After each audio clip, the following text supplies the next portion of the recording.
Romantic era, an era that featured many great works. You had the French Revolution, you had Shakespeare and his plays, you had Beethoven, the symphony. But really, what is the Romantic era? What were the thoughts around it? And how did we move from the Puritan era into the Romantic era? And what was the effects of it? How do we move from conservative to large, broad, interpersonal ideas in the Romantic era? Well, luckily today we'll be talking about just that. So thank you for tuning in and enjoy. To really take an understanding of the Romantic era, we have to take a step back into the Puritan era, the era before it. We need to find out what were they doing. Well, the Puritan era was lots of conformity, religious texts, witch hunts, and whatever else they could find really.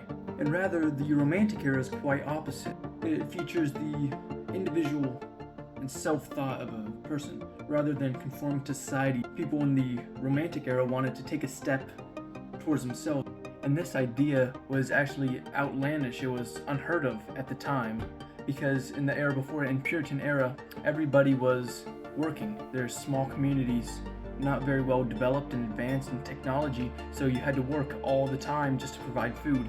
But as we get bigger societies, more advancements, we have more time to think and understand of what's going on and to appreciate the life. So as people are moving out of this Puritan era, we're going into an era where we can start understanding and seeing all these beautiful things around us that we before were insignificant. We were just trying to live.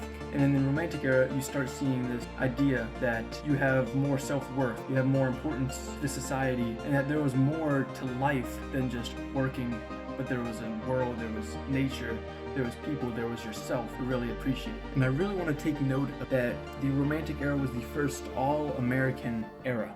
And in a research article from the University of Alabama College of Arts and Science, Caitlin Wolfe, an author, she notes that for the first time in history, a movement came about that was entirely belonging to the United States.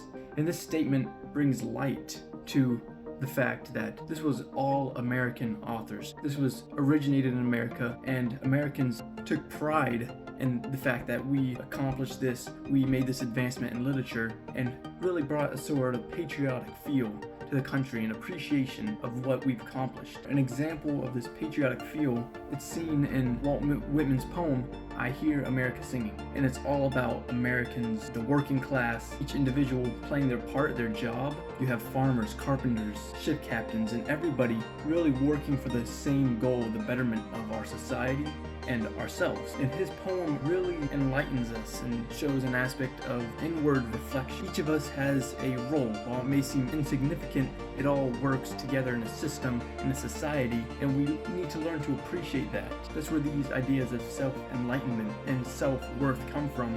The Romantic era, when people start appreciating themselves rather than following a strict religion, finding their identity and finding happiness. And today we still see this happening every day. We have even more time. We have a lot more advancements in technology. We have a lot more time on our hands as opposed to 200 years ago, and that's given us more time to think, more time to understand the world around us and to find ourselves. And I indulge you, take a step back, relax, and enjoy the moments you have, whether it's with your friends, your family, or your cat.